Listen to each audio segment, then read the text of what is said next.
রাষ্ট্র পরিচালনার নীতি রাজনীতি যেমন নিশ্চিত করে জনগণের অধিকার, উন্নয়ন, ন্যায় বিচার, তেমনি এর উপর ভর করেই চলে অনাচার, দুর্নীতি, লুটপাট। এর এপিঠে আলো তো অন্য পিঠে অন্ধকার।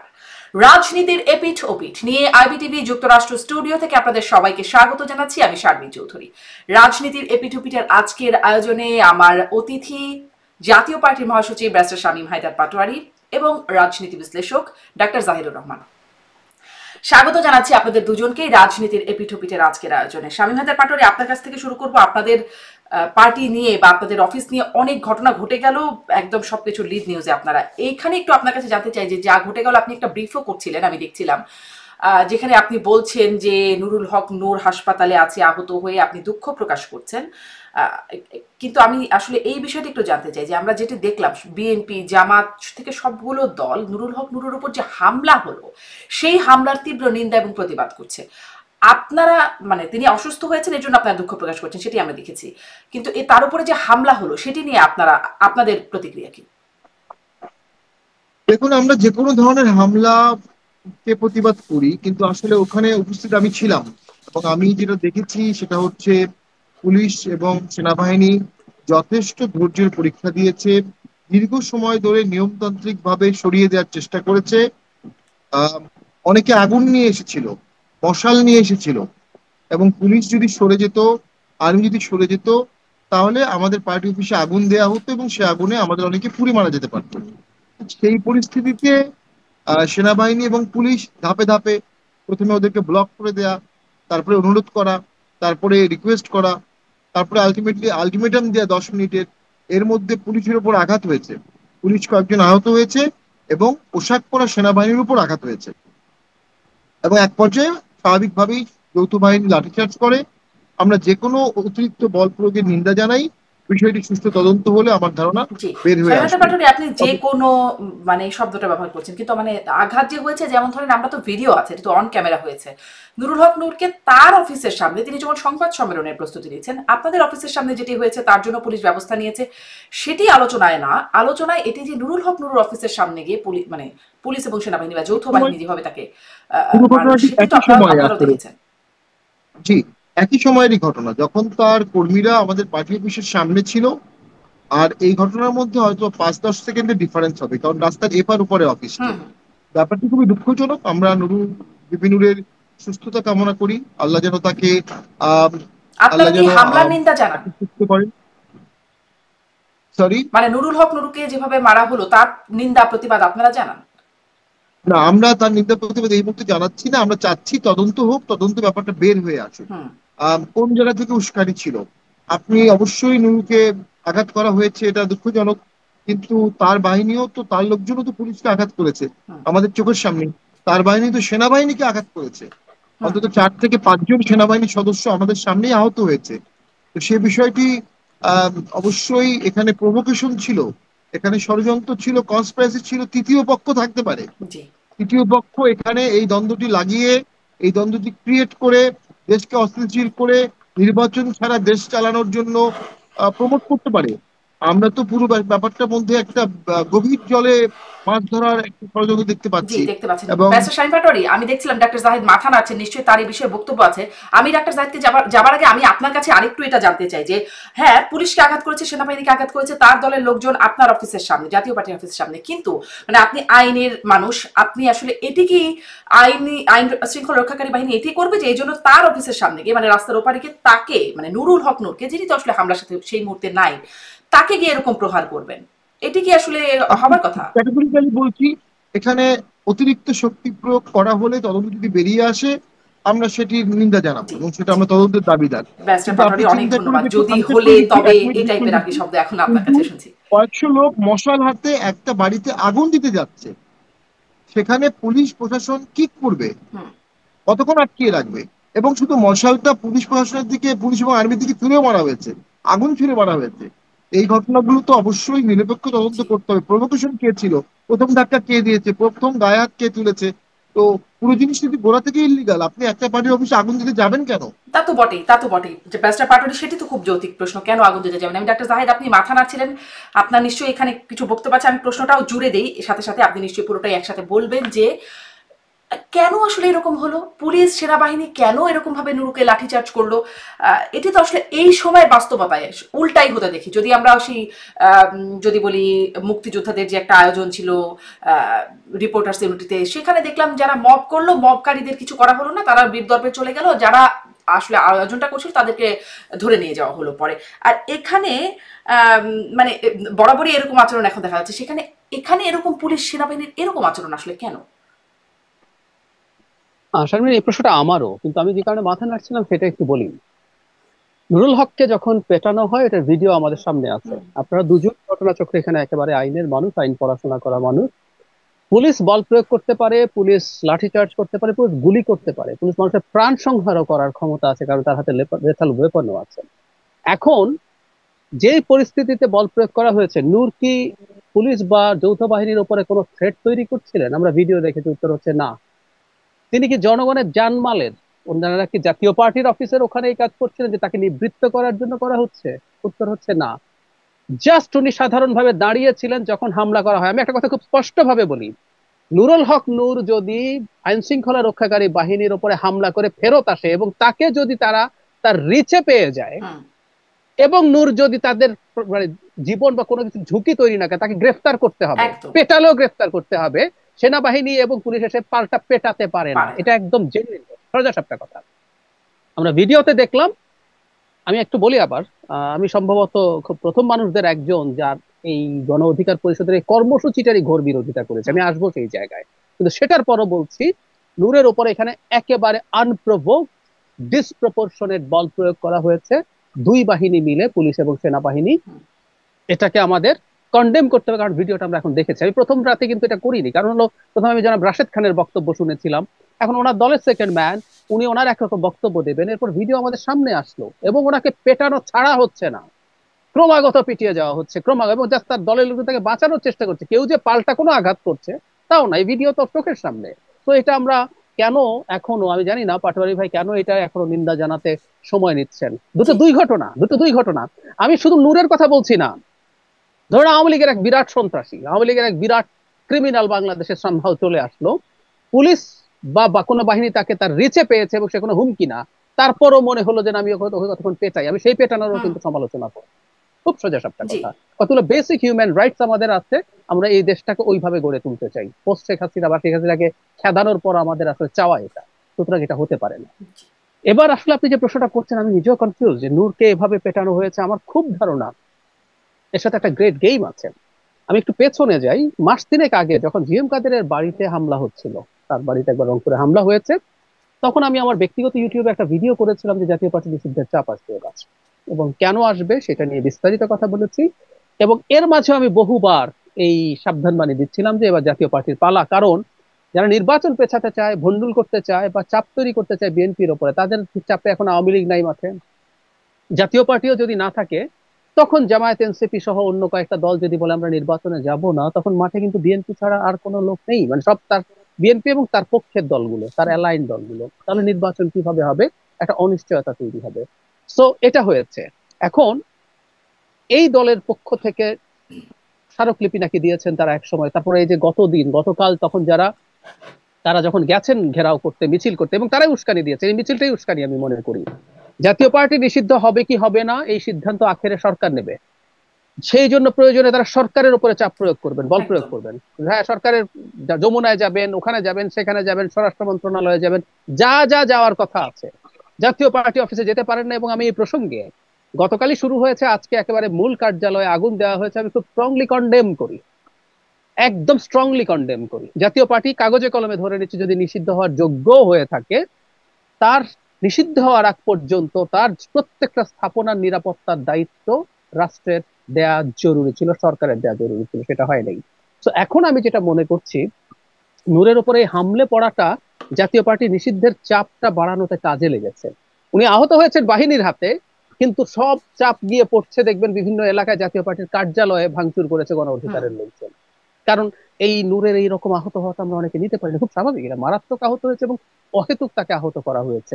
গতকাল তো তার প্রাণ সংশয় আছে কিনা এই শঙ্কা অনেকের হয়েছে, কারণ আমি নিজে ডাক্তার হিসেবে এটুকু বুঝি। ডাক্তাররা বলেছেন যে তার ব্রেইনে ইন্টারনাল হেমারেজও হচ্ছিল, তার মানে তার মাথায় এমন ব্লান্ট ইনজুরি হয়েছে, ভেতরে রক্তপাত হচ্ছিল। তো এই অবস্থা থেকে এরকম তৈরি করা হলো যাতে জাতীয় পার্টির নিষিদ্ধতার ব্যাপারে মানে সবসময় যেটা করে আর কি কনসেন্ট ম্যানুফ্যাকচারটা সহজ হয়, সেটার অংশ হিসাবে নূরকে এভাবে হামলা করা হতে পারে। এটা খুবই পরিকল্পিত অহেতুক একটা হামলা এই বলে মনে হয়। পরিকল্পনাটা কাদের? একটা অংশ সরকার, সরকারের বাইরে ডিপ স্টেট মিলে একটা অংশ, সরকারের বাইরেও কিছু লোকজন আছে যারা এই নির্বাচন এভাবে চায় না, এটা একদম খুব স্পষ্ট ভাবে হচ্ছে। এই জন্য নানান বাহানা, সংস্কার, বিচার, আইন শৃঙ্খলা ঠিক নাই, হুম। তারপরে হচ্ছে এখন লোয়ার হাউসে প্রপোর্শনাল রিপ্রেজেন্টেশন হইতে হবে, এসব তো দেখছি আমরা। তো কিছু রাজনৈতিক দল আছে, দেয়ার আর সাম পিপল, তারা অনেক আগে থেকেই 5 বছর এই সরকার থাকতে হবে এই আওয়াজ তুলছিলেন, সরকারের মধ্যে লোকজন আছে, হুম। তাদের এক ধরনের চিন্তা বা হ্যাঁ, কিন্তু পরিকল্পনা থাকতে আসলে পারে। মানে তাদের, আপনি বলছেন যে তাদের নানান রকম স্বার্থ আছে, কিন্তু মারলো তো পুলিশ আর সেনাবাহিনী, বিশেষ করে সেনাবাহিনীকে নিয়ে প্রশ্নটা। সেনাবাহিনীকেই বেশি আসলে অগ্রগামী রোল দেখা গেছে মারার ক্ষেত্রে। তাহলে কি সেনাবাহিনীও আসলে তাদের দ্বারা পরিচালিত হচ্ছে? না, আমি ঠিক সেনাবাহিনী হিসেবে এটাকে দেখতে চাই না, কারণ আমি বরং এভাবে বলতে চাই, সেনা প্রধানের যে বক্তব্য আমাদের মিডিয়াতে এসছে, তিনি কেউ কেউ বলেন যে তিনি তার অথরিটির বাইরে গিয়েও কথা বলেছেন নির্বাচনের প্রশ্নে। আমাদের মনে থাকার কথা, বাংলাদেশে নির্বাচন কবে নাগাদ হতে পারে সর্বপ্রথম সেনা প্রধান এই বক্তব্যটা দিয়েছিলেন রয়টার্সকে, তারা 18 মাসের হুম, মধ্যে হুম। নির্বাচনের জন্য সরকারকে সাহায্য করবেন। তারপর তিনি ডিসেম্বরে নির্বাচনের কথা বলেছেন এবং সরকার অফিসিয়াল স্টেটমেন্টে এক ধরনের কন্ডেম করেছে সেটা।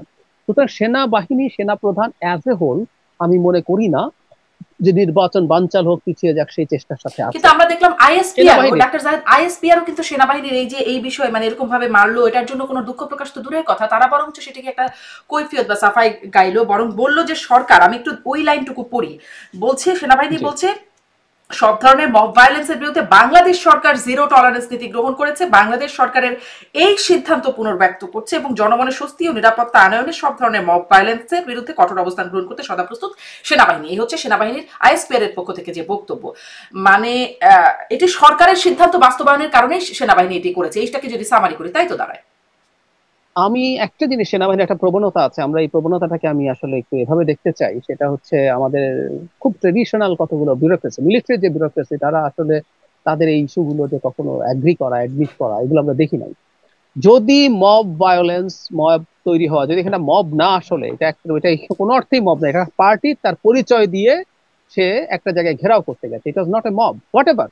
এটা যদি আইন শৃঙ্খলা পরিস্থিতির সমস্যা হয়, সেটা ট্যাকেল করার জন্য হয়েছে কি হয় না, এটা কিন্তু আমরা দেখেছি। হুম। সুতরাং আমি এই আইএসপিআর এর এই ধরনের কাগুজে বক্তব্যকে পাত্তা দিতে প্রস্তুত নই, এবং আমি এটা বলতে প্রস্তুত যে সরকার খুব দ্রুত কিছু মানুষের বিরুদ্ধে ব্যবস্থা নিয়ে আসার একটা নজির রাখা দরকার ছিল, যে এই ধরনের কিছু সরকার টলারেট করবে না। আর যদি মব ঠেকানোই কাজ হয়ে থাকে, আজকে জাতীয় পার্টির অফিসে আগুন হলো কিভাবে তাহলে? হলো তো। তো সুতরাং জিরো টলারেন্স যদি ওখানে হয়, ওই দিন হয়, আজকে সেটা শেষ হয়ে গেল কেন? এটা তো একটা এই অনেক প্রশ্নটা আমরা রকমের করতেই প্রশ্ন, পারি। জিরো টলারেন্স নিয়ে আমি আপনার কাছে আরেকটু আসবো, সরকারের অবস্থানটা আপনার কাছে বোঝার চেষ্টা করব। এবং সম্প্রতি, আমি জানি না ওটার সত্যতাও কেউ যাচাই করেন, স্বরাষ্ট্র উপদেষ্টার একটা তথাকথিত একটা ক্লিপ ভাইরাল হয়েছে, আপনি শুনেছেন কিনা স্বরাষ্ট্র উপদেষ্টার বক্তব্যে? আমি আসি। আমি শুনিনি, এক সেকেন্ড, আমি শুনিনি, কিন্তু স্বরাষ্ট্র মন্ত্রণালয় থেকে বলা হয়েছে এটা একটা ফেক কল, এরকম বলা হয়েছে, সেই জন্য আমি আর শুনতে যাইনি। আচ্ছা, ফেক কল, তাহলে আমি এটা মিস করেছি। স্বরাষ্ট্র উপদেষ্টা, এটা এআই, হ্যাঁ, এটা এটা এআই দিয়ে করা হয়েছে এবং স্বরাষ্ট্র মন্ত্রণালয় অফিসিয়ালি এটার প্রতিবাদ জানিয়েছে। আচ্ছা, স্বরাষ্ট্র মন্ত্রণালয় অফিসিয়ালিটি করা হয়েছে, কিন্তু সরকারের মানে কাজে কর্মে আবার আসি, আমি সরকারের আসলে নিন্দা জানাচ্ছি, সরকার কি নিন্দা জানানোর জায়গায় আছে কিনা সেগুলো নিয়ে কথা বলবো একটু। তবে আমি ব্যারিস্টার পাটোয়ারি, আপনার কাছ থেকে আমি আসলে এটি জানতে চাই। ব্যারিস্টার পাটোয়ারি, আপনি আমাকে শুনতে পাচ্ছেন নিশ্চয়ই, একটু এটা বলবেন আপনি, আমি ডক্টর জাহিদকেও জিজ্ঞাসা করছিলাম যে তৃতীয় পক্ষ কারা, বা কারা আসলে উস্কানি, প্রভোকেশন, আপনি ওই শব্দগুলো ব্যবহার করছিলেন, কারা তারা, সেটি নিয়ে একটু জানতে চাইবো। 1 নম্বর প্রশ্ন। 2 নম্বর প্রশ্নটাও করে ফেলি, সেটি হচ্ছে সেনাবাহিনী আপনাদের প্রতি এত, বা জাতীয় পার্টির প্রতি এত, তাতে কি কোনো বিশেষ সুদৃষ্টি আছে? এত সারা দেশময় মব, একই দিনে 3 জায়গায় বড় বড় মব হয়ে গেল এই সম্প্রতি, দুদিন আগেই। সেখানে সেনাবাহিনীকে আমরা দেখলাম না। ঘোষণা দিয়ে মব করা হচ্ছে, সেখানে আমরা সেনাবাহিনীকে দেখি না। কিন্তু যখন রংপুরে জাতীয় পার্টির চেয়ারম্যান জিএম কাদের বাসায় একটা মোটরসাইকেলে আগুন জ্বালিয়ে দেওয়া হয়, তখন সেখানে সেনাবাহিনী খুব শক্ত হস্তে সেটাকে দমন করে, বা খুব একটা ভূমিকা পালন করে। জাতীয় পার্টির অফিসের সামনে খুব নিরাপত্তা মানে দিচ্ছে। আপনাদের প্রতি কি বিশেষ কোনো সুনজর আছে সেনাবাহিনীর? দেখুন, সেনাবাহিনী জনগণের জানমাল রক্ষা করার চেষ্টা করছে, একসাথে 100 জায়গায় পারছে না, কয়েক জায়গায় করেছে। এই কটাকে সুদৃষ্টি বলার কিন্তু উপায় নেই, তারা তাদের দায়িত্ব পালন করছে। পুলিশও ছিল প্রচুর। মূল ব্যাপারটি হচ্ছে, যেটি গণ অধিকার ফোরাম করার চেষ্টা করেছে, এটা লিগাল না ইললিগাল, পলিটিক্যাল নাকি ক্রাইম, আপনি একটা অফিসে গিয়ে ঢিল মারছেন, আপনি আগুন দিচ্ছেন, আজকেও আগুন দেওয়া হয়েছে। এগুলো প্লেইন অ্যান্ড সিম্পল ইললিগাল কাজ। রংপুরে জিএম কাদেরের বাসায় আগুন দেওয়া হয়েছে, প্লেইন অ্যান্ড সিম্পল ইললিগাল কাজ। হুম। তো আমরা এই ইললিগাল কাজগুলোকে প্রমোট করব? এটা কিন্তু মব বলা ঠিক না, এটাকে ক্রাইম বলা উচিত, hmm. Pure and simple crime.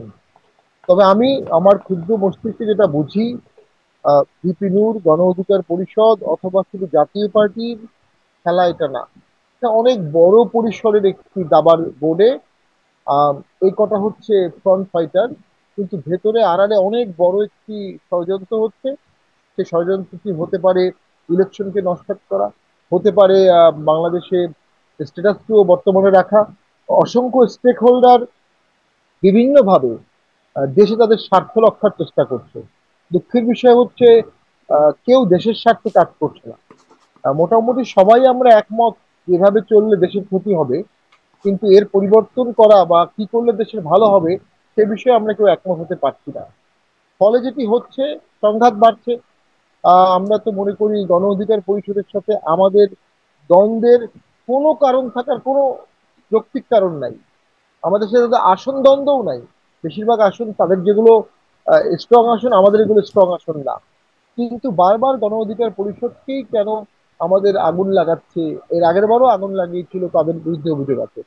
তো আমরা মনে করি তাদেরকে প্রক্সি হিসাবে ব্যবহার করা হচ্ছে, তাদেরকে ওই তো এটাই প্রক্সি প্রশ্ন যে হিসাবে। কে ব্যবহার করছে, সেই বিশাল খেলোয়াড় যে পেছনে আছে বলছেন আপনি, তারা কারা? সেটা আসলে বোঝা খুব কঠিন।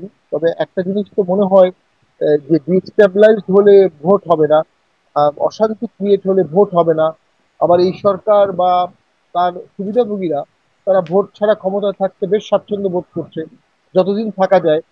সব মিলিয়ে অসংখ্য কিছু রান্না একসাথে হচ্ছে, সো মেনি থিং একসাথে কুকিং হচ্ছে, আউটকামটা খুব জটিল। এই ক্ষেত্রে সবচেয়ে দায়িত্বশীল ভূমিকা নিতে হবে বিএনপিকে, বৃহত্তম দল হিসাবে। যেহেতু আওয়ামী লীগ নাই, বিএনপি বাংলাদেশে এই মুহূর্তে বৃহত্তম দল। তারা কি চাচ্ছে? তারা কি ইনক্লুসিভ ইলেকশন চাচ্ছে, বা ইলেকশন চাচ্ছে, স্টেবল দেশ চাচ্ছে, শক্ত ম্যান্ডেট চাচ্ছে, না দুর্বল ম্যান্ডেট চাচ্ছে?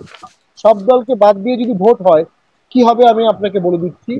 জাতীয় পার্টিকে ব্যান করা হলে, এটা নিয়ে জাতীয় পার্টি ভীত না, আমরা মোটেও ব্যান নিয়ে ভীত না। আমরা মনে করি এত বড় বেআইনি কাজ করলে সরকারকে এর দায় নিতে হবে, এবং যারা এটা করবে তারা ইতিহাসের কাছে দায়ী থাকবেন। দ্বিতীয় যেটি, জাতীয় পার্টি যদি ভোটের মাঠে না থাকে, বিএনপি প্র্যাকটিক্যালি জামাত এবং এনসিপির কাঠের পুতুল হয়ে থাকবে। তারা যদি যা বলবে সে শর্তেই বিএনপিকে ভোটে যেতে হবে। এবং শুধু তাই না, ভোট পরবর্তী সময় সরকার চালাতেও তারা বিএনপি মস্তিষ্ক হিসেবে কাজ করবে, বিএনপিকে স্বাধীনভাবে দেশ চালাতে দিবে না।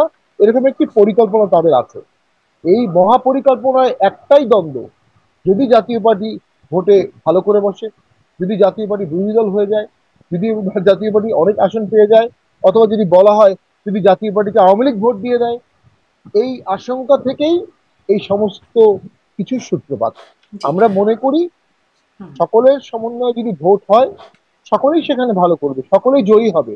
আর আপনি যদি কাউকে বা বেশি দলকে বাদ দিয়ে ভোট করেন, তাহলে সকলেই সেখানে হেরে যাবে।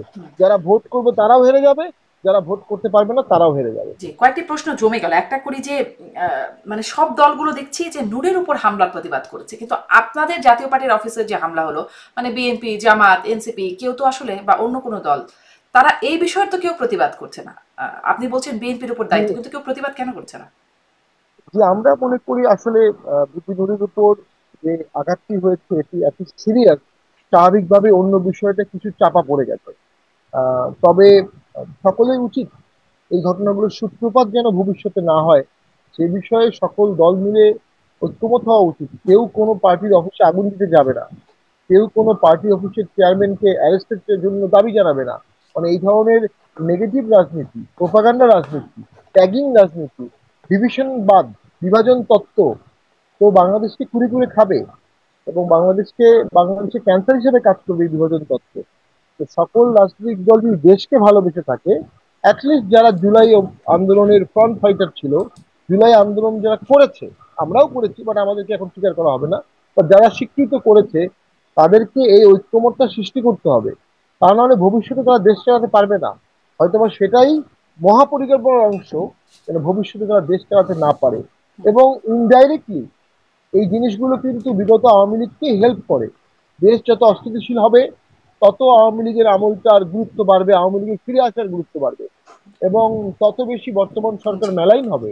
বর্তমান জি জি সরকার হবে, নিজেকে সেটি কেন আপনার একটা মেলাইন করছে? অ্যানালাইসিস বুঝতে পারছি। ব্যারিস্টার পাটোয়ারি, আপনার কাছে যে প্রশ্নটা করছিলাম আমি ডক্টর জাহিদকেও সেই প্রশ্নটা করতে চাই, এবং আপনি যে ব্যাখ্যা দিচ্ছেন যেটা সেনাবাহিনীর দায়িত্ব, আপনি বলছেন যে সেনাবাহিনী যা করেছে সেটা সেনাবাহিনীর দায়িত্ব, এটা প্লেন অ্যান্ড সিম্পল ইলিগাল কাজ হয়েছে যেটা আসলে জাতীয় পার্টির অফিসের সামনে হয়েছে, আপনার বক্তব্য আপনি বলছেন, কিন্তু প্লেন অ্যান্ড সিম্পল ইলিগাল কাজগুলো তো বিভিন্ন জায়গায় হচ্ছে। ডক্টর জাহিদ, আপনার কাছেও আমি এই প্রশ্নটাই করতে চাই যে সেনাবাহিনী কি জাতীয় পার্টির প্রতি একটু বিশেষ সুদৃষ্টি রাখে, বা আপনার কি মন্তব্য? আপনি দুটো ঘটনা যে বলেছেন সেটাই মনে হতে পারে সত্যিকার অর্থেই সেনাবাহিনী বা আইন শৃঙ্খলা রক্ষাকারী বাহিনী এটাকে যেভাবে দেখেছে সেটাকে গুরুত্ব দেওয়ার সুযোগ আছে, কিন্তু আমি আবার এভাবে মনে করি একটা ছোটখাটো জায়গায় বিভিন্ন জায়গায় যেসব মব হয়েছে, একটা বড় ঘটনাই হয়তো এটার সাথে তুলনীয় হতে পারে, সেটা হচ্ছে 32 নম্বর ভাঙার সময়। এছাড়া অন্যান্য গুলোর তুলনায় জাতীয় পার্টির কার্যালয় ভাঙা, জাতীয় পার্টির চেয়ারম্যানের বাড়িতে হামলা করা, অগ্নিসংযোগ করা, এগুলো তুলনামূলকভাবে অনেক বড় ঘটনা, যেগুলো ইম্প্যাক্ট অনেক বড়। আমি ধারণা করি আচ্ছা, ব্যক্তিগতভাবে কেন যে ইম্প্যাক্ট অনেক বড়? সরকারের যে আমি একটু এটা প্রশ্ন করি, যেমন জাতীয় পার্টির চেয়ারম্যানের বাসায় যে অগ্নি মানে একটা মোটরসাইকেল অগ্নিসংযোগ হলো, একটা হামলার ঘটনা হলো, রংপুরের কথা বলছি আমি, সেখানে যেটা হলো, এরকম তো আওয়ামী লীগের অনেক নেতার বাসায়, এমনকি সাবেক মানে স্ত্রীর, আওয়ামী লীগ নেতার সাবেক স্ত্রীর বাসায় কেউ হামলা করা হয়েছে, মানে তখনও তো এরকম ঘটনা ঘটেছে, এটা কেন বেশি না, ইম্প্যাক্টফুল? পার্থক্য হচ্ছে একটা একটা পার্টির এক্সিস্টেন্স নিয়ে এখন এখানে প্রশ্ন আছে। আমি খেয়াল করি সেটা হলো যে জিএম কাদের একজন ব্যক্তি নন, একটা দেশের পার্টির প্রধান, এবং আরেকটা হচ্ছে একটা পার্টি অ্যাজ এ হোল হামলার মুখোমুখি আছে। আমি ব্যক্তিগতভাবে যেটা ধারণা করি সেটা হচ্ছে সেনাবাহিনী শুধু না, সরকারও তার সিদ্ধান্তের আগে আগে আওয়ামী লীগ যখন নিষিদ্ধ হলো, আওয়ামী লীগ নিষিদ্ধ হওয়ার পরবর্তী সময়ে সরকার সম্ভবত এই সিদ্ধান্তটা নিয়েছে যে জাতীয় পার্টির ব্যাপারে তারা এই ধরনের চাপের মুখে সিদ্ধান্ত অন্তত সরকার, আমি আমি ডক্টর ইউনূসের কথা বলছি, তিনি অন্তত ওভাবে নেবেন না। কারণ আমাদের মনে থাকার কথা, আওয়ামী লীগ নিষিদ্ধ হবে না ধরনের আলাপ তিনি নিজে বহুবার করেছেন। তিনি শেষ পর্যন্ত চাপে পড়ে সেখান থেকে বেরিয়ে আসতে হয়েছে, কারণ তখন হঠাৎ করে একটা পরিস্থিতি তৈরি হলো, শাহবাগ ব্লকেড হলো। এবার আমি ধারণা করি যে জাতীয় পার্টির ক্ষেত্রে তিনি সেটা ওভাবে দেখছেন না। এবং একটা কথা খুবই সত্য কথা, জাতীয় পার্টির আওয়ামী লীগ সরকারকে ক্ষমতায় থাকার ক্ষেত্রে কোলাবোরেট করেছে, জাতীয় পার্টি না হলে আওয়ামী লীগ এতদিন ক্ষমতায় থাকার কঠিনতা, এগুলো আমি ব্যক্তিগতভাবেও মনে করি। কিন্তু এর মানে এই না যে জাতীয় পার্টি আর আওয়ামী লীগ সমান হয়ে গেছে, যে মূল অ্যাক্টর আর কোলাবোরেটর দুটো, যদি আমরা কোলাবোরেটর বলি জাতীয় পার্টিকে, কোলাবোরেটর আর একটা তো ইকুয়াল না, এটা হতে পারে না। সুতরাং জাতীয় পার্টির ব্যাপারে সিদ্ধান্তের ক্ষেত্রে সরকার সম্ভবত এই ধরনের চাপের কাছে নতি স্বীকার করবে না। ডক্টর ইউনূসের কথা বলছি আমি, সম্ভবত এই ধরনের একটা সিদ্ধান্ত আছে, তাই আইন শৃঙ্খলা রক্ষাকারী বাহিনী এসব ক্ষেত্রে বেশি সতর্ক। জি। কিন্তু একটু যোগ করে দিতে চাই, এই সরকার নিয়ে তো যে পুরনো কথা আছে, এই সরকারটার প্রবলেমই হচ্ছে এটা, এই সরকার অনেকগুলো পাওয়ার সেন্টার আছে। তো ডক্টর ইউনূস কি চাইছেন সেটা চাইতেও অনেক ক্ষেত্রে এমন কিছু হয়ে যায় যেটা অন্য কোনো পাওয়ার সেন্টার মনে করে যে না এটা হওয়া উচিত, এটার সাথে অ্যালাইন থাকি, এইরকম একটা ঘটনা ঘটছে। জি, আমি সরকারের বিষয়ে বলছিলাম যে প্রশ্ন করব, সরকারও তীব্র নিন্দা জানাচ্ছে এবং এটার জন্য জুডিশিয়াল তদন্ত কমিটি গঠন করার কথা বলছে। এরকম কথা আমরা আগেও সবসময় শুনতাম, কিছু একটা হলেই একটা তদন্ত কমিটি গঠন করা হতো, তারপরে আর খুব বেশি সেটার অগ্রগতি সম্পর্কে জানা যেত না, এখনো ওরকমটা জানা যাচ্ছে। আমার প্রশ্নটা সেখানে যে আমরা ভিডিওতে দেখলাম, এটা তো একদম গণমাধ্যমের ক্যামেরায় উঠে আসলে, তাহলে এত তদন্ত কমিটি মানে ইনস্ট্যান্টও তো কিছু ব্যবস্থা নেওয়া যায় নাকি? একদম একদম একদম নেওয়া যায়, এবং আমরা বিবৃতি শুধু এখন না, আমার মনে আছে একবার নারী ফুটবল দলকে নিয়ে যখন বিভিন্ন জায়গায় খেলা টেলা বন্ধ হচ্ছে, তখনও মানে প্রধান উপদেষ্টার তার পেজ থেকে স্টেটমেন্ট দেওয়া হয়েছে যে সরকার এটা নিন্দা জানায়, ব্যবস্থা নেবেও বলছে কিন্তু নিন্দা জানায়। মানে আমরা ওই যে লোকজন ফান করে এই সরকারকে এনজিও গ্রাম সরকার বলে না, যে এনজিও আছে, মানে যে ধরনের বিবৃতিতে এক ধরনের এনজিওর কাজ, সিভিল সোসাইটির কাজ, তারা এগুলো করছেন, খুবই হাস্যকর। আমি আপনার সাথে একমত যে কথাটা আমি বলছিও, যারা যারা এখানে ছিল তারা এবং এদের কমান্ডিং, পুলিশের ক্ষেত্রে হোক মিলিটারির ক্ষেত্রে হোক, তাদের ক্ষেত্রে ইনস্ট্যান্ট ব্যবস্থা নিয়ে নেওয়া যেত, তারপর তদন্ত হওয়া, কারণ তদন্তে আরো গভীর কোনো কারণ আছে কিনা, সেই কারণের সাথে কারা জড়িত সেগুলো বের করে আনতে হবে। তদন্ত হলো সেটা, যেগুলো আমরা চোখের সামনে দেখছি সেগুলো নিয়ে তদন্ত হওয়ার কোনো প্রশ্ন নেই। ইনফ্যাক্ট এই সরকারের এই আচরণগুলো নিয়ে আমরা সবসময় সমালোচনা করি, যেখানে খুব ফাস্ট স্টেপ নেওয়া যায় এই সরকার তার অ্যাডমিনিস্ট্রেটিভ স্টেপ নেওয়ার ক্ষেত্রে অত্যন্ত গাফিলতি করে, এবং সে কারণে যে গতকালের এই ঘটনার পর ব্যবস্থা নেওয়া হয়নি। আমি প্রায় একটা উদাহরণ দিই, বাংলাদেশে 100-র বেশি মাজার ভাঙা হয়েছে, 100-র বেশি। তো প্রথম 15, 20, 25টা যখন ভাঙে, সরকার দুর্বল ছিল, পুলিশ মনোবল পায়নি, তারপরের গুলো 30তমটা কেন ভাঙা গেল, 50তমটা কেন ভাঙা গেল, 70তমটা কেন গেল, 100তমটা কেন গেল, কারণ সরকার ব্যবস্থা নেয়নি। এই শুক্রবারও ঠিক এক একই দরবার ধরনের শরীফে হামলা ঘটনা হয়েছে, মব গিয়ে হামলা। এই শুক্রবার একদম একদম। তো তার মানে ব্যবস্থা না নিলেই হয়, এবং এই রিলাক্টেন্স সরকারের মানে প্রতি দীর্ঘদিন আছে। আরেকটা খুব ফানি ঘটনা আছে, একটু বলে রাখা জরুরি। কিছু ঘটলেই দেখবেন একজন উপদেষ্টা জনাব আসিফ নজরুল এবং সেনা প্রধানকে ভিলেন বানিয়ে তাদের যেতে হবে। সেনাবাহিনী যখন এই ম্যাজিস্ট্রেসি পাওয়ার নিয়ে সিভিলিয়ান দায়িত্বে আছে, তিনি কিন্তু সেনাবাহিনী কিন্তু সেনাপ্রধানের অধীন না। এই পুলিশ তো বটে, সেনাবাহিনী এরা সব কিন্তু আসলে স্বরাষ্ট্র মন্ত্রণালয়ের অধীনে কাজ করছেন এখন। দেখবেন স্বরাষ্ট্র মন্ত্রী বা উপদেষ্টার পদত্যাগের দাবি নেই, হুম। তার একজন বিশেষ সহকারী আছে সেটার দাবি নেই, পুলিশের চিফ আছে তার পদত্যাগের দাবি নেই। দাবি হচ্ছে ওই দুইজনের, যাই ঘটুক না কেন কেসটা ব্যাটার চলে আমাদের দুটো কেসটা। সুতরাং এটা দিয়েও আপনি এক ধরনের ধারণা পেতে পারেন যে এখানে আসলে কি ঘটছে। কিছু কিছু মানুষজন খুব ক্লিয়ারলি দেশের ভেতরে দেশের বাইরে থেকে গুরুত্বপূর্ণ ইনফ্লুয়েন্সাররা সেনাপ্রধানকে টার্গেট করছেন, যে কোনো বাহানা হলেই সেনাপ্রধানকে টার্গেট বানিয়ে তাকে ভিলেন বানানো হচ্ছে। এবারও সেনাবাহিনীর এই এক ঘটনার পরও তার বিরুদ্ধে কথা বলা হচ্ছে, অথচ এই ঘটনা যদি ঘটে থাকে যেভাবে ঘটলো, এটা দায় কিন্তু এটা উনি সেনা কমান্ডে না। এই জিনিসগুলো সরিয়ে, তার মানে সেনাপ্রধানকে সরিয়ে ফেলতে হবে যাই ঘটুক না কেন, কারণ মিলিয়ে নেন উনি ইলেকশন চায়, উনি ইলেকশন দ্রুত হতে হবে, উনি সেনাবাহিনীকে ব্যারাকে ফিরিয়ে নিতে চান ইলেকশন করিয়ে। হুম। তো সব কিছুর মধ্যে আপনি এক ধরনের যোগসূত্র খুঁজে পাবেন। জি, একদমই তাই। স্বরাষ্ট্রমন্ত্রীর জবাবদিহিতা কোথায়? এরকম তার বাহিনী মানে তার জি নির্দেশনায় জি এরকম জি। ঘটনা, মানে তার আহ, তিনি যখন চিফ, তার দায়িত্ব নিশ্চয়ই থাকবে, তাকে তার জবাবদিহিতাটা কোথায়, এটি তো আছেই।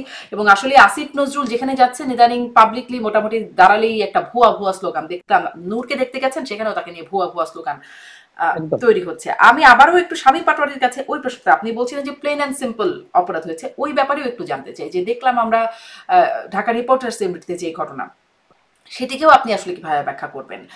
সেটি কি সেখানে প্লেন অ্যান্ড সিম্পল অপরাধ ঘটে নাই? যে একটা আয়োজনকে এরকম মব গিয়ে সেটি ভণ্ডুলি শুধু করা না, এখানে যারা ছিলেন আয়োজকদের মধ্যে বা যারা কথা বলছেন বক্তারা, তাদেরকে হেনস্থা করা, গালিগালাজ করা, কারো কারো গায়ে হাত তোলা, মারধর করা, এরকম ঘটনাও ওটাও অন ক্যামেরা ঘটেছে। কিন্তু পুলিশ গিয়ে আমরা দেখলাম যে যারা আসলে হেনস্থার শিকার হলো তাদেরকে 16 জনকে গ্রেপ্তার করে নিয়ে আসা হলো, তাদেরকে সন্ত্রাস দমন আইনে তাদের মামলাও হয়েছে। আর যারা মব সৃষ্টিকারী তারা বীর দর্পে ঘুরে বেড়ালেন।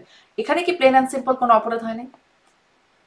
জি, এটা তো অবশ্যই হয়েছে, এবং যারা মব সৃষ্টি করলেন অ্যারেস্ট করার কথা ছিল তাদেরকে, তাদেরকে না করে যারা ওখানে বক্তা ছিলেন তাদেরকে নিয়ে যাওয়া হলো, এবং তাদেরকে একটি মামলা তৈরি করে দিয়ে দেওয়া হলো, যেটা আমরা জানতে পারলাম। তাহলে যদি তারা যদি রাষ্ট্রবিরোধী সন্ত্রাস বিরোধী কাজ করেই থাকে, পুলিশ নিজেই তো তাদেরকে অ্যারেস্ট করতো। হুম। পুলিশ তো তাদেরকে অ্যারেস্ট করলো না, পুলিশ তাদেরকে উদ্ধার করে অ্যারেস্ট করলো। ওই যে বললাম, রাষ্ট্র তো আসলে নাই, বায়বীয় হয়ে গেছে এ রাষ্ট্র। এই রাষ্ট্র সিদ্ধান্ত নিতে পারছে না, এই সরকার সিদ্ধান্ত নিতে পারছে না, সরকারের লক্ষ্য সঠিক না। সরকার ভোট করতে চায় মুখে বলছে, আবার সরকারের ডান হাত এনসিপি ভোট চাচ্ছে না, বাম হাত জামাত ইসলামী ভোট চাচ্ছে না, আবার মাঠে সবচেয়ে বড় ফোর্স বিএনপি ভোট চাচ্ছে।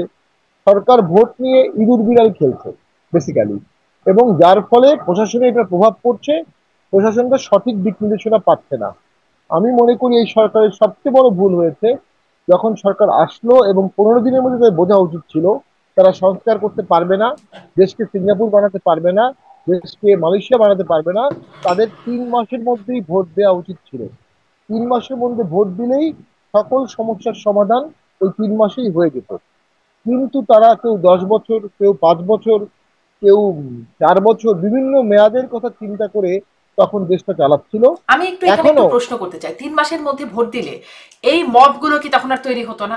মানে তিন এরা কি মাসের করতো তখন? মধ্যে তখন কি ভোট তাদের কোনো ক্ষোভ থাকতো না? 3 মাসের মধ্যে ভোট দিলে যেটা হতো, প্রথম হচ্ছে আওয়ামী লীগ বিদ্যা ভোট করতে পারতো না, তারা ভোটে ছোট নিয়ে পরাজয় হতো। দ্বিতীয় হচ্ছে যারা সে আন্দোলনের বীর সেনানী, তারা ভোটে ভালো করতো। এখন তারা ভোটে ভালো করতে পারবে না, কারণ তারা ট্রেডিশনাল গতানুগতিক রাজনীতিবিদের মতোই হয়ে গেছে। আহ, সেক্ষেত্রে এটা হতো। তৃতীয় যেটি হতো, প্রশাসন জানতো নতুন একটি সরকার আসছে, তারা শক্তভাবে কাজ করতো। এই মুহূর্তে প্রশাসন পুলিশ জানে না 6 মাস পরে কি হবে, এই সরকার থাকবে না নতুন সরকার হবে না ভোটের সরকার হবে। যেহেতু জানছে না, তারা এই সরকারকে পরিপূর্ণ সহযোগিতা করতে পারে না, কারণ এই সরকারের দীর্ঘদিন ক্ষমতায় থাকার ক্ষেত্রে একটা লেজিটিমেসি প্রশ্ন আছে, এবং প্রশাসন এবং পুলিশ তারা ভয় পায় যে ওই লেজিটিমেসির জায়গায় পরে তাদেরকে প্রশ্ন তুলতে হবে স্বাভাবিকভাবেই। আমরা মনে করি এই ক্ষেত্রে এই সরকার দেশের স্বার্থ রক্ষায় সঠিক পদক্ষেপ নেয়নি এবং সঠিক আলোচনা করেনি। সরকার একটা পক্ষের সাথে আলোচনা করেছে, এক ধরনের ভিউ পেয়েছে, এক ধরনের ভিউ পেয়ে সেই ভিউয়ের ভিত্তিতে দেশ চালিয়েছে। এর বাইরেও বিশাল জনগোষ্ঠী আছে, এর বাইরেও মতবাদ আছে, এর বাইরেও প্রস্তাব আছে, সরকার সেগুলো শোনেনি।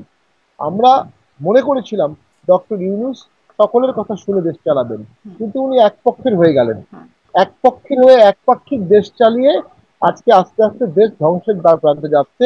শুধুমাত্র রিজার্ভ আমাদের ঠিক আছে, রিজার্ভ ঠিক থাকা ছাড়া আর কোনো বিষয়ে এই সরকারের কোনো সাফল্য নাই।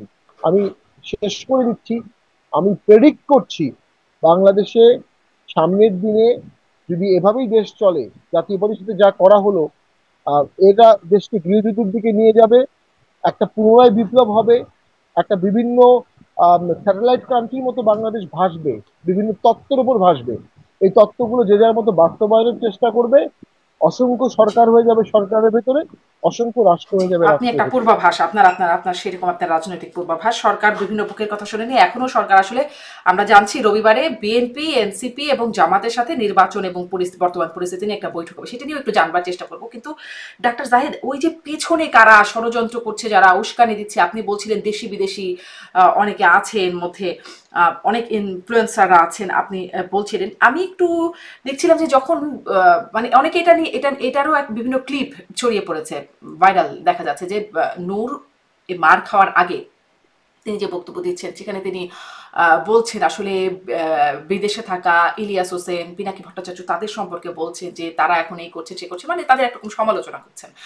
আবার আমরা দেখলাম, যদি দেখেন যে সেই যে ডিআরইউতে, ঢাকা রিপোর্টার্স ইউনিটিতে, হ্যাঁ, যেটি যে হামলার ঘটনা ঘটলো, সেখানেও মবকারী বলছে যে পিনাকি দ্বারা জীবিত থাকতে এরকমটা হবে না, মানে লতিফ সিদ্দিকীকেই সম্ভবত, হ্যাঁ, হুমকি দিচ্ছিলেন, এরকম গালিগালাজ করছিলেন এবং এটা বলছিলেন। এই ঘটনাগুলোকে কি কোনোভাবে মেলানো যায়? মানে মানুষ এগুলোর নানান রকম ক্লিপ করে সোশ্যাল মিডিয়াতে দেখা যাচ্ছে। আসলে আপনি এইটাকে, এই বিষয়গুলোকে কিভাবে দেখেন? তাদের এই বক্তব্যের প্রেক্ষিতে কোনো অ্যাকশন? মানে আমি এটা বলতে প্রস্তুত আছি যে তারা বাংলাদেশে 5 আগস্টের পরবর্তী সময়ে তাদের নিজস্ব কিছু চিন্তা বাংলাদেশে প্রজেক্ট করার চেষ্টা করেছেন। যেমন খেয়াল করবেন, 5 আগস্টের পরবর্তী সময় থেকে দেশে থাকা একজন পাবলিক ইন্টেলেকচুয়াল এটাকে বিপ্লব বলে, একটা বিপ্লবী সরকার কেন হচ্ছে না, কেন করা হলো না, এই দাবি তুলেছেন। আমি একদম গোড়াতে যাচ্ছি। আমার মনে আছে 5 আগস্ট পরবর্তী সময়ে আমি ওই পাবলিক ইন্টেলেকচুয়ালের সাথে আমার জায়গা থেকে ফাইট করেছি। পরবর্তীতে তার সাথে আমার মুখোমুখি কনফ্রন্টেশন হয়েছে এটা নিয়ে, যে এটা বিপ্লব না, খেয়াল করবেন, এটাকে বিপ্লব বানানোর চেষ্টা ছিল। যে সংবিধান ছুঁড়ে ফেলে দাও, পরবর্তী সংবিধান আসা পর্যন্ত মানে কতগুলো ফরমানের মাধ্যমে দেশ চলবে, তারপর নতুন সংবিধান লেখা হবে, সেটার জন্য গণপরিষদ হবে, সেটা সংবিধান হলে তারপর সংসদ নির্বাচন হবে। তো এই বিপ্লব ঘোষণা করে বিপ্লবী সরকার তৈরির মাধ্যমে এই দেশের পাওয়ার গ্র্যাব করার একটা চেষ্টা কিছু কিছু মানুষের ছিল। সেই চেষ্টা ব্যর্থ হয়েছে। ব্যর্থ হওয়ার পর থেকে আসলে নানা সময় নানা ভাবে তারা চেষ্টা করেছেন এরপর যে তাদের সাথে যারা যারা অ্যালাইন্ড আছে তারা এইখানে ক্ষমতাটাকে যতটা দীর্ঘায়িত করা যায়। কারণ একটা নির্বাচন যদি হয়ে যায়, আমরা তাত্ত্বিকভাবে ধরে নেই যদি বিএনপি ক্ষমতায় চলে আসে, তাহলে সব ক্ষেত্রে সব প্রভাব তাদের হাতে চলে যাবে। কিন্তু এখন জামায়াতের, এনসিপির এবং কিছু ব্যক্তিরও যথেষ্ট প্রভাব আছে। সুতরাং তারা এখন খুব স্বাভাবিকভাবে যে নির্বাচনী মাঠটাকে যদি কেওটিক করে তোলা যায়, কারণ কেওটিক করে তোলার মতো নানা রকম আহ্বান নানা সময় হয়েছে, সবগুলো যে সবসময় এফেক্টিভ হয়েছে তা না, কিন্তু বহু সময় আহ্বান জানানো হয়েছে। সুতরাং এই যে এনআরকির মতো একটা পরিস্থিতি তৈরি হচ্ছে, তার সাথে এই ইনফ্লুয়েন্সারদের অনেকেরই বিভিন্ন আহ্বান এবং তাদের বক্তব্যের যোগসাযোগ আছে, সেটাকে আমরা আসলে উড়িয়ে দিতে পারি না। অনেকেই তাদেরকে ইনফ্লুয়েন্স হন, তারা ইনফ্লুয়েন্স এই করে তারা সেভাবে সরকারের কাজ করার মধ্যেও চেষ্টা তাদের করে। প্রভাবের জায়গাটা কি আসলে, হ্যাঁ, কিভাবে? একদম একদম, আমি একদম স্পষ্ট ভাবেই বলি, সরকারের এই মুহূর্তে আমি de facto de facto deputy chief adviser বলি ডক্টর খলিলুর রহমানকে। ডেপুটি চিফ অ্যাডভাইজার হুম। মানে একই অঙ্গে ওনার অনেক গ্রুপ। উনি মন্ত্রীর পদমর্যাদায় রোহিঙ্গা বিষয়ক হাই রিপ্রেজেন্টেটিভ, তখনই তিনি মন্ত্রী ছিলেন। তারপর ওনাকে জাতীয় নিরাপত্তা উপদেষ্টা, বাংলাদেশের ইতিহাসে প্রথমবারের মতো এরকম একটা পদ তৈরি করা হলো। একই সাথে এই প্রথমবারের মতো বাংলাদেশে কোনো একজন ব্যক্তি প্রাইম মিনিস্টারকে প্রতিরক্ষা মন্ত্রণালয় সামলানোতে সাহায্য করবেন। আমাদের কোনোদিনও প্রাইম মিনিস্টার এটা আর কারো হাতে দেন নাই, এবং জাতীয় অন্যান্য গুরুত্বপূর্ণ বিষয়ে তিনি দেখভাল করবেন। মানে এত এত জিনিস। এই ভদ্রলোককে একজন আলোচিত, আপনি যার নাম বলেছেন, তিনি বলেছেন ডক্টর খলিল মানে উনি নিজে বলছেন তিনি যদি অর্জুন হন, ডক্টর খলিল হচ্ছে কৃষ্ণ। হুম। তো ডক্টর খলিলকে উনি ওনার ইন্টারভিউতে এনেছিলেন, তার সাথে কথা বলেছেন, তখনও তিনি এত সব দায়িত্বে আসেন নাই। প্রকাশ্য কথা আছে এগুলো নিয়ে, এগুলো নিয়ে কোনো রাগ ঢাক নাই। প্রত্যেকে একজন পুলিশ বাহিনীতে একজন আইজি নিয়োগ হওয়ার পর এটা নিয়ে বিরাট বিশ্লেষণ, এরকম প্রচুর প্রচুর ইস্যু আছে। সুতরাং এই সরকারের ভেতরেও তাদের অ্যালাইন মানুষজন আছে, এটা অন্তত ডক্টর খলিল, এটা তো আমি একদম, এটা তো পাবলিকলি অ্যাভেলেবল প্রমাণ আমি আপনাকে দিলাম। হুম। এবং জি। খেয়াল করবেন উনি এত ইনক্রিজিংলি ইনফ্লুয়েন্স, মানে এত ইনফ্লুয়েন্সিয়াল হয়ে উঠছেন, তিনি মানে তারেক রহমানের সাথে যখন দেখা করতে যান প্রধান উপদেষ্টা, তার আগে কিন্তু এনার পদত্যাগ চেয়েছিল বিএনপি। হুম।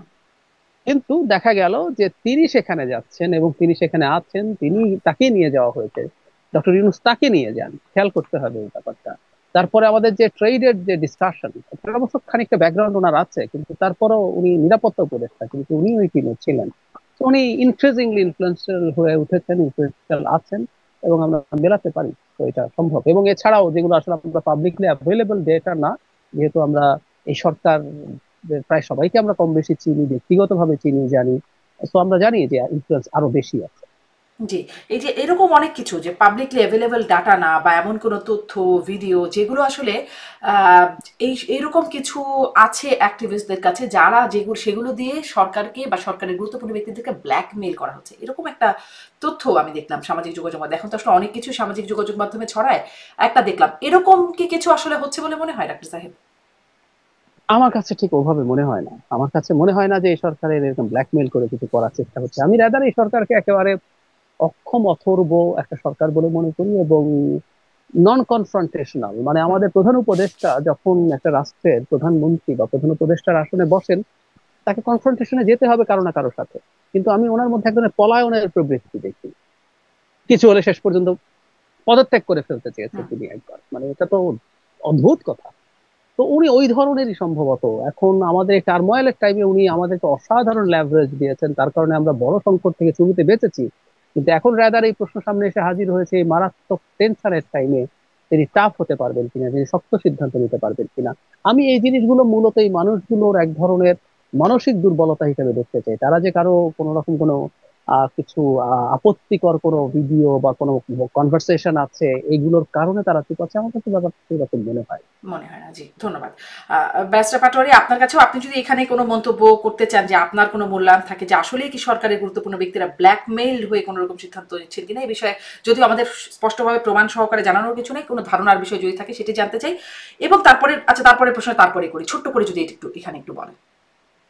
না, আমার মনে হয় সরকারের গুরুত্বপূর্ণ ব্যক্তিদের অনেকেরই বাংলাদেশ সম্পর্কে প্রকৃত ধারণা নাই। বাংলাদেশের পলিটিক্যাল ভাইব্রেশন, আর এই মাটিটা কেমন, মাটির মানুষগুলো কেমন, অগ্রাধিকার কি, এ সম্পর্কে ধারণা নেই। তারা অনেকেই এনজিওতে কাজ করেছে, অনেকেই বিদেশে ছিল, হুম। আর তারা অনেকে আইডিয়ালিস্টিক ভাবে আসছে, কিন্তু আসলে আইডিয়ালিস্টিক ভাবে তো রাষ্ট্র চলে না, রাষ্ট্র বাস্তবতা ভিত্তিতে চলে। সেখানে তাদের অনেক ঘাটতি আছে, এবং সেই ঘাটতি পূরণের সময় তারা পাওয়ার কথা না। সেই ঘাটতি পূরণের জন্য তো তারা 10 বছর সময় পাবে না। তো the cabinet selection was wrong from the very beginning, এবং আমি মনে করি রং পিপল দিয়ে ক্যাবিনেট সাজানো হয়েছে। ফলশ্রুতিতে যারা হচ্ছে, যারা ভালো কাজ করতে চাচ্ছে, তারা অনেকে ভুয়া ভুয়া শুনছে। যারা প্রক্সি কাজ করছে, কম্প্রোমাইজ করছে কিছু গ্রুপের, তারা টিকে যাচ্ছে।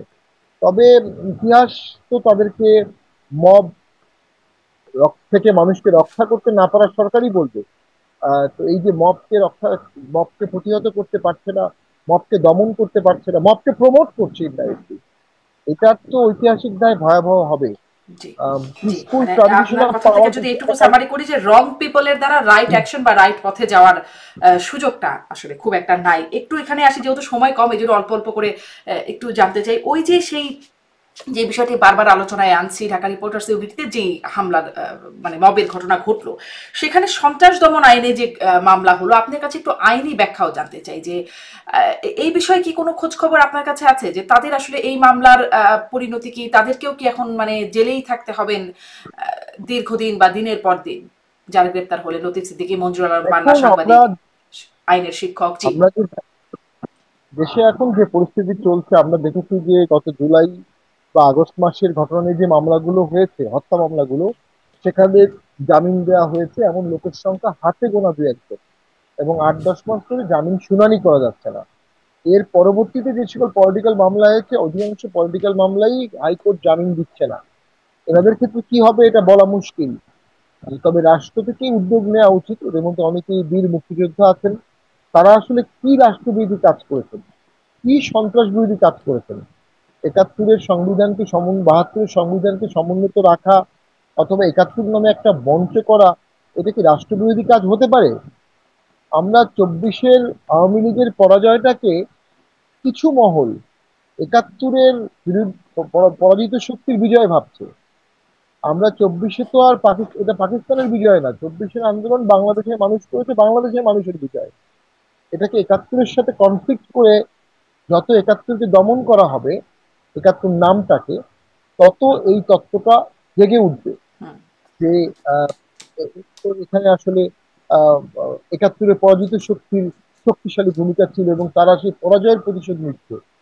এই এই ন্যারেটিভসটা বাংলাদেশে আমরা চাই না। এটা আরেকটা বিভাজন সৃষ্টি করবে। আরেকটা হচ্ছে, ওখানে বিশ্ববিদ্যালয়ের শিক্ষক ছিলেন হাফিজুর রহমান কার্জন, উনি নামকরা প্রফেসর। উনি প্রফেসর হিসেবে বক্তব্য দিতে গেছেন, উনি রাষ্ট্রবিরোধী সন্ত্রাসবিরোধী কি কাজ করবেন? এর আগের আন্দোলন করেছিল আসিফ নজরুল, আইনের এক শিক্ষক, এখন আন্দোলন করছেন আরেক শিক্ষক। আসিফ নজরুলকে জেলে যেতে হয়নি, এনাকে জেলে যেতে হলো। তাহলে অনেকে তো এটা কম্পেয়ার করবে, বিশ্ববিদ্যালয়ের শিক্ষকের মর্যাদা কোথায় বেশি কোথায় কম, কেন বেশি কেন কম। তো পুরো বিষয়টা সরকার, আমি যেটা বলছিলাম যে সরকার কম্প্রোমাইজ করছে অনেক জায়গায়, সে কারণে সরকার সঠিক সিদ্ধান্ত নিতে পারছে না। এবং এই বিষয়গুলো পরবর্তীতে সরকারের জন্য পিসফুল ট্রানজিশন অফ পাওয়ার বা সেফ এক্সিটের জন্য প্রবলেম হয়ে দাঁড়াবে। জি, আমি একটু এই বিষয়ে জানতে চাই ডাক্তার জাহেদ, মানে এই এই ঘটনাটা যেটি নিয়ে কথা বলছি সেটি আসলে কি বার্তা দিল? বিরুদ্ধ মত যারা উচ্চারণ করছেন বা যারা শক্তভাবে কথা বলছেন, তাদের জন্য কি কোনো বার্তা, মানে তাদের কি ভয় পাওয়ার কারণ আছে? একেবারেই না, মানে আমার কাছে মনে হয় যে খুব অদ্ভুত শোনাবে, মানে দেখতে মনে হচ্ছে এটা আওয়ামী লীগ টাকা পয়সা দিয়ে এই ঘটনা ঘটিয়েছে। মানে তুমি গিয়ে এসব ঝামেলা করো, কারণ শেষ পর্যন্ত, আচ্ছা এই প্রোগ্রামটা যদি হয়ে যেত, এটা কি নিউজ হতো? আমরা ধরে নিলাম ডক্টর কামাল হোসেন গিয়ে হাজির হলেন, যদি ওনারা স্টেটমেন্ট দিয়েছেন যে ওনাদেরকে ইনভাইট করেন, তারপরে ধরলাম ওখানে উনি গেলেন, লতিফ সিদ্দিকী এটা সেটা বললেন, কার্জন বললেন, জনাব পান্না বললেন, যে দেখেন পান্নাও গেলেন, তো কি হতো? কিছুই হতো না। কিন্তু যা হলো সেটার কারণে যে পরিমাণ মাইলেজ আওয়ামী লীগ পেল, সেটা তো দেখতে মনে হয় যে এই ঝামেলাটা আওয়ামী লীগ করতে পাঠিয়েছে। তার মানে আমাদের এইসব স্টুপিডিটি, দিনের শেষে আমরা আসলে যাদের বিরোধিতা করতে চাই, যাদেরকে রাজনৈতিকভাবে পরাজিত করতে চাই, তাদেরকে আমরা আসলে ফসল তুলে দিচ্ছি। আপনি সন্ত্রাস দমন আইনের কথা বলছিলেন, আমি এজাহার পড়ছিলাম, লতিফ সিদ্দিকী নাকি সশস্ত্র সংগ্রামের মাধ্যমে এই সরকারকে পতন ঘটিয়ে শেখ হাসিনা আসার পথ তৈরি করতে চেয়েছেন। এই হচ্ছে একজন পুলিশ অফিসার এই এজাহার দেয়, এবং একজন কোর্টের জাজ কনভিন্সড হন। খেয়াল করি, উনি তো দিলেই তো উনি সেটা গ্রহণ করতে বাধ্য নন, কোর্টের জাজ কনভিন্সড হয়ে তাকে আদালত জেলখানায় পাঠানোর জন্য রাজি হয়েছেন এবং পাঠিয়ে দিয়েছেন। খেয়াল করুন তাহলে, ওখানে কিছু লোক গিয়ে হই হট্টগোল করার আগ পর্যন্ত এত বড় একটা চক্রান্ত করছেন জনাব লতিফ সিদ্দিকী, সশস্ত্র সংগ্রামের প্রস্তুতি নিচ্ছেন, তিনি সেটা করবে। তো তাহলে আমাদের গোয়েন্দা সংস্থাগুলো এতদিন কি করেছে? ওনাকে আগে অ্যারেস্ট করা হয়নি কেন? এমনকি ওই প্রোগ্রাম শুরুর পরও অ্যারেস্ট করা হয়নি, ওরা যখন কেওস হলো তারপর তারা গেলেন এবং এই কাজ শুরু করলেন। মানে আমি একটা কথা এই সরকারের উদ্দেশ্যে বলতে চাই, এখনো না, 15ই আগস্টে যখন কিছু ব্যক্তি তুলে দিতে গিয়েছিলেন, মানে এই কথাগুলো না এখনকার বাংলাদেশে বলা খুব কঠিন। মানে আমরা একটা রাষ্ট্র কিভাবে চলবে সেই কনসেপ্টই অনেকের কাছে নাই। কোনো একটা কাজ কে নিয়ে যদি আমরা আইনগত ব্যবস্থা নিতে চাই, ফৌজদারি ব্যবস্থা নিতে চাই, সেটাকে ক্রিমিনালাইজ করতে হবে আগে। তো আমরা বলে দেই 15ই আগস্ট ব্যক্তিও, আওয়ামী লীগ তো বটে, ব্যক্তিও 32 নম্বরে গিয়ে ফুল দিতে পারবে না, একটা আইন বানাই, এই আইন নিয়ে সমালোচনা হোক, কিন্তু একটা আইন বানিয়ে দেই, তারপর এটা বলবো। ঠিক একইভাবে আমাদের আইন বানাতে হবে, মঞ্চ 71 থাকা কোনো কিছু কোনো প্রতিষ্ঠান হতে পারবে না, বা কোনো এক কালে কোনোভাবে। আমি এটা মানতে প্রস্তুত আছি, এখানে অনেকে আওয়ামী লীগের প্রতি সিম্পাথাইজার্স আছেন, কোনো সন্দেহ নাই। এবং আমি দেখলাম কেউ কেউ তালিকা দেন যে আওয়ামী লীগের বিভিন্ন পদে থাকা লোকজন ওখানে ছিল। তাহলে প্রশ্ন হচ্ছে, তাতে কি হলো? আওয়ামী লীগের কর্মকাণ্ড নিষিদ্ধ, এখন আওয়ামী লীগের যদি কোনো এককালে পদে থাকা লোকজন, তার বিরুদ্ধে যদি মামলা না থাকে, সেই ধরনের একটা প্ল্যাটফর্মে গেলে সমস্যাটা কোথায়? এবং এর মাধ্যমে আসলে আমরা এই বার্তাটা দিতে চাচ্ছি, এবং আমি বলছি বারবার, এটা একটা পাল্টা ফ্যাসিজম হিসেবে তৈরি হয়েছে। ঠিক আওয়ামী লীগের উল্টো একটা জিনিস, আগে দেখবেন মুক্তিযুদ্ধ বলে নাম দিয়ে আপনি যে কোনো, মুক্তিযুদ্ধ মঞ্চ একটা ছিল কিন্তু, ওটা দিয়ে আপনি যে কোনো কিছু করতে পারতেন, কোনো প্রশ্ন করা যাবে না। এখন জুলাই যদি বলেন আপনাকে চুপ হয়ে যেতে হবে, আপনি জুলাইয়ের বিরুদ্ধে কিছু বলতে পারবেন না। আবার পাল্টা এখন 71, এখন স্বাধীনতা, এখন মুক্তিযুদ্ধ, এগুলোর কথা বলাই বিপদ। আমি প্রায় বলি কথাটা, আওয়ামী লীগের মুক্তিযুদ্ধের বয়ানকে আমরা বহু বছর রিপিটেডলি চ্যালেঞ্জ করেছি, তার সকল চেতনা। কিন্তু এখন কি সেটা এস্টাবলিশড হয়ে যাচ্ছে না যে মুক্তিযুদ্ধ যেন শুধু আওয়ামী লীগের সম্পদ, আর কেউ বললে মানে আর কেউ সেটাকে গ্রহণও করে না? না, গ্রহণ করছি, আমি সেটাই বলছি। আমরা মুক্তিযুদ্ধের চেতনা এবং সকল একটা চেতনা ব্যবসার কথাও বলেছি, কিন্তু বাংলাদেশে আওয়ামী লীগের যে বয়ান, যেমন ধরুন আমি একটা উদাহরণ দিই, শেখ মুজিব ছাড়া মুক্তিযুদ্ধ আর কেউ নাই, এমনকি তাদের নেতা তাজউদ্দিনকেও তারা স্বীকার করে না। হ্যাঁ, তো এগুলো সরিয়ে রেখে বলছে, আজকে ডিটেল আলোচনার জায়গা নাই। আমরা আওয়ামী লীগের বয়ানকে অস্বীকার করি, দ্যাট ডাজন্ট নেসেসারিলি মিন আমরা মুক্তিযুদ্ধকে অস্বীকার করি। এখন আমরা মুক্তিযুদ্ধ অস্বীকার করতে পারি না, কিন্তু হয়েছে কি, এখন একটা চক্র আছে যারা 71-এ তাদের মারাত্মক অন্ধকারাচ্ছন্ন ইতিহাস আছে, তারা চেষ্টা করেছিল 24 দিয়ে 71-কে ধামাচাপা দেওয়া যায় কিনা। ফলে তারাই এখন নানান ফর্মে নানান ভাবে এসে এই পরিস্থিতিগুলো, এটা শুধু মঞ্চে 71 না, কিছুদিন আগে বিএনপির যে নেতা মোটামুটি চাপের শিকার হলেন জনাব ফজলুর রহমান, তার উনি একটা বাজে মন্তব্য করেছিলেন, তার বিরুদ্ধে মূল ক্ষোভ কাদের আমরা বুঝতে পারি তো, কারণ উনি সকাল বিকাল মুক্তিযুদ্ধের কথা বলেন এবং সেই প্রসঙ্গে সেই মুক্তিযুদ্ধের সময়কার কালো শক্তির কথা বলেন, এগুলোই প্রবলেম হয়েছে। তো এই চেষ্টা আছে, এখন আমাদের আসলে এটার বিরুদ্ধেও ফাইট করতে হবে। আমি আবারও বলছি, স্বাধীনতা 71 এগুলো মানে শেখ মুজিব বা আওয়ামী লীগ বা, কিন্তু আমি এটাই বলছি, আমি ওই প্রশ্নটা করছি, যারা ফাইট করছেন তাদের কি ভয় পাবার কারণ আছে কিনা? কারণ হয় তারা মবের শিকার হচ্ছে, আবার দেখলাম এই যে সন্ত্রাস দমন আইনের মতো জায়গায় মামলাও হয়ে যাচ্ছে। ভয় পাবার কারণ আছে কিনা যারা এরকম কথা বলছেন? ভয় করার চেষ্টা আছে, ভয় তো করার মানে ভয় পাওয়ানোর, ভয় তৈরি করার চেষ্টা আছে, কোনো সন্দেহ নাই। কিন্তু আমি মনে করি এটা সেরকম একটা চেষ্টারই অংশ। আমি মনে করি এখন অন্তত আমাদের মতো জায়গা থেকে, যাদেরকে অন্তত অ্যাটলিস্ট এখনই শেখ হাসিনার দালাল বা আওয়ামী লীগের দালাল হিসেবে ট্যাগ করা যাবে না, এটা একটু কঠিনই আছে আমাদেরকে দালাল করা। তো আমাদের রাদার মুক্তিযুদ্ধের কথাগুলো, যারা আমরা এই মুক্তিযুদ্ধে বিশ্বাস করি, আবারও বলছি আওয়ামী মুক্তিযুদ্ধে না, যে আমাদের সত্যিকার মুক্তিযুদ্ধে যারা বিশ্বাস করি, তাদের দিক থেকে আলাপগুলো আসুক। আর যদি আওয়ামী বয়ানও কেউ আনতে চায়, কথার কথা, সেই রাইটও আসলে তার আছে। তার যতক্ষণ পর্যন্ত তার এই বয়ানের মাধ্যমে সে কোনো আইন লঙ্ঘন করছে না, ততক্ষণ পর্যন্ত সেই রাইটও আছে। সেই রাইটকে আমরা পাল্টা বয়ান দিয়ে কমব্যাক করবো, গায়ের জোরে এটা করা যাবে না।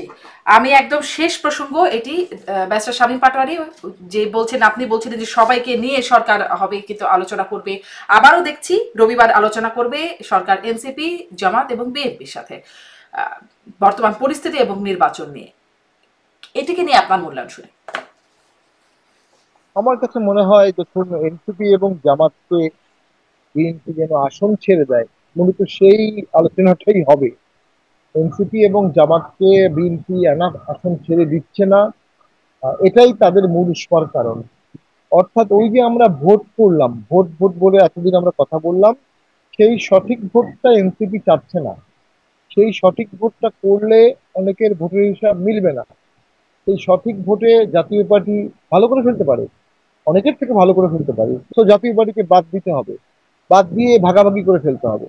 এবং সেক্ষেত্রে আমি মনে করছি ডক্টর ইউনূস স্যারের যেটা উচিত ছিল, সকল দলকে সাথে নিয়ে ভোট করা, তিনি সেখানে একটা অংশের হয়ে ভোট করার চেষ্টা করছেন।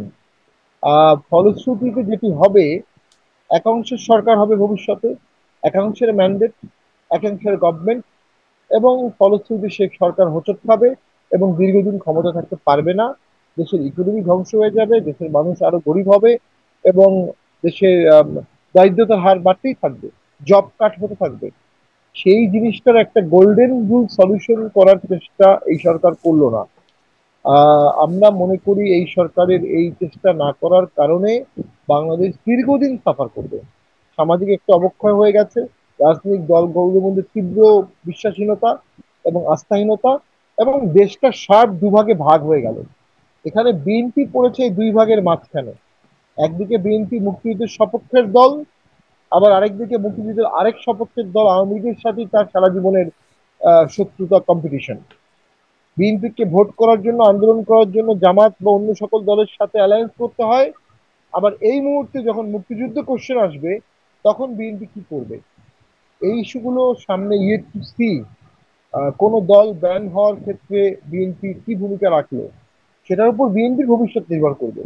কারণ বিএনপিকে তো দেশকে চালাতে হবে, কিভাবে চালাতে হবে, কিভাবে চালাতে পারবে, সেই রূপরেখাটা তৈরি করতে হবে। গতকালকে একটি টক শোতে বলেছিলাম যে আওয়ামী লীগ ব্যান হয়ে যাওয়ার কারণে ডক্টর ইউনূসের গুরুত্ব কমে গেছে, কারণ ইন্টারন্যাশনালি ইউনূস ছাড়া অন্য কেউ এই সিচুয়েশন ট্যাকেল দিতে পারতো না।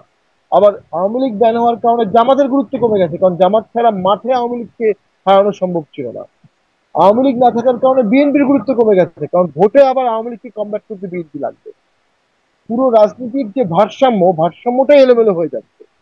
তার সাথে যদি আরো দল বাদ দিয়ে দেওয়া হয়, তাহলে সেই ভোটটাই আন্তর্জাতিকভাবে গ্রহণযোগ্য হবে না, এফডিআই কমে যাবে, বাংলাদেশ থাকবে না, দীর্ঘস্থায়ী গৃহযুদ্ধের দিকে বাংলাদেশ চলে যাবে। এবং এই যে নিপীড়িত মানুষরা, নব্য শাসক দিয়ে নব্য নিপীড়িত যারা হচ্ছে, তারা আস্তে আস্তে আস্তে দানা বেঁধে নিজেরা নিজেদের মতো সরকার করবে, নিজেরা নিজেদের মতো ভাগ করে নিরাপদ জায়গায় থাকবে। অর্থাৎ রেবেল গভর্নমেন্ট হয়ে যেতে পারে, গৃহযুদ্ধ হয়ে যেতে পারে। এগুলো গৃহযুদ্ধের আশঙ্কার কথা বলছেন আপনি, বলছেন সেই সরকারও বেশি দিন নাও টিকতে পারে, এরকম ভয়াবহ কিছু আশঙ্কার কথা আপনি বলছেন। আমি ডাক্তার জাহেদ আপনার কাছেও এই প্রসঙ্গে শেষ শুনতে চাইবো, এবং মানে এই প্রসঙ্গে যে তিনটি দলের সাথে আবারও বৈঠকে বসছে, সেই বিএনপি, জামাত এবং এনসিপির সাথে, এবং সাথে সাথে এই প্রশ্নটা করতে চাই যে বিএনপি কি আসলে দুটোর মাঝখানে পড়ে, যেটি ব্যারিস্টার স্বামী বলছিলেন, মানে তার তেজহীন বা নিস্তেজ একটা দল, খুব উঁচু স্বরে কথা বলেন, আবার সুর নরম করে একটা দলে পরিণত হলো কিনা? না, বিএনপির জন্য আসলে একটা রিয়েল প্রবলেম আছে, এটা তো সত্য। ওর শক্তি আছে এখনো, কিন্তু সুর কতটুকু চড়াবে? এই সরকার থাকুক, এই সরকার থেকে নির্বাচন করে যাক, এটাই সরকার বিএনপি চায়। এবং আমি মনে করি এই সরকারের যদি বাই এনি চান্স প্রধান উপদেষ্টা রিজাইন করে ফেলেন, তাহলে আমাদের নির্বাচন ঝুঁকির মুখে পড়ে যাবে। অনেকে এটা চাইছেন তিনি রিজাইন করে ফেলুক, তখন একে বসাবো না তাকে বসাবো, নাকি মিলিটারি টেক ওভার করবে, আর জানাবো ওয়াকার থাকবেন, নাকি কারো কারো নাকি পছন্দের অন্য কোনো জেনারেল আছে তাকে বসাতে চান। তো একটা টোটাল কেওসে আমরা পড়বো। বিএনপি সম্ভবত এই কারণে সরকারকেও খুব বেশি ঝামেলায় ফেলতে চায় না, সরকারের প্রতি তার অসন্তোষ আছে, অসন্তুষ্টি আছে, এবং ডক্টর ইউনূসের প্রায় প্রকাশ্য এনসিপির প্রতি বায়াস আছে। তারপরও বিএনপি ছাড়টা দিচ্ছে। দ্বিতীয় যে কথাটা বললাম, ওই যে একটা ডেলিকেসির জায়গা আছে, যে জাতীয় পার্টি যদি নিষিদ্ধ হয়ে যায়, ইভেন জাতীয় পার্টি যদি থাকেও, তারপর জামায়াত এনসিপির দেশ থেকে যত বেশি দল থেকে বিএনপি জিততে পারে, সেটা তার ক্ষমতায় থাকাটাকে তত বেশি লেজিটিমেসি দিবে। কারণ জামাত এনসিপি সরে থাকলো, জাতীয় পার্টি থাকলো, ওর মধ্যে যদি আমরা মনে করি যে আওয়ামী লীগের এলাকাগুলোতে অনেকেই জাতীয় পার্টির লাঙল নিয়ে নির্বাচন করে মোটামুটি উল্লেখযোগ্য একটা সিট পেল, তারপরও সেই অর্থে তো কম্পিটিশন হবে না। এবং সেই ক্ষেত্রেও বিএনপি চাইবে জামায়াত এবং এনসিপি নির্বাচনে আসুক। সুতরাং বিএনপির জন্য খুব টাফ হওয়া কঠিন হয়ে পড়েছে এখন। বিএনপি আসলে রিয়েলি একটা খুব ডেলিকেট সিচুয়েশনে পড়েছে, এবং সে চেষ্টা করছে এই জায়গার মধ্যে থেকে যতটা সম্ভব সে তার মতো করে কাজটা ম্যানেজ করতে পারে। কিন্তু আমি এটুকুও নিশ্চিত, যদি ভবিষ্যতে প্রয়োজন হয় তার এই ধরনের হয়তো শক্তি সে সঞ্চিত রাখছে, প্রয়োজনে সে হয়তো আবার মাঠে নামবে সেই পরিস্থিতি। জি, অনেক ধন্যবাদ, অনেক ধন্যবাদ ডাক্তার জাহেদ আপনাকে, অনেক ধন্যবাদ ব্যারিস্টার শামীম পাটোয়ারি আপনাকে, ধন্যবাদ আপনাদের দুজনকে, ধন্যবাদ দর্শক এতক্ষণ সাথে থাকবার জন্য। আজকের মতো শেষ করছি আইবিটিভি ইউএস এর নিয়মিত আয়োজন রাজনীতির এপিটুপি।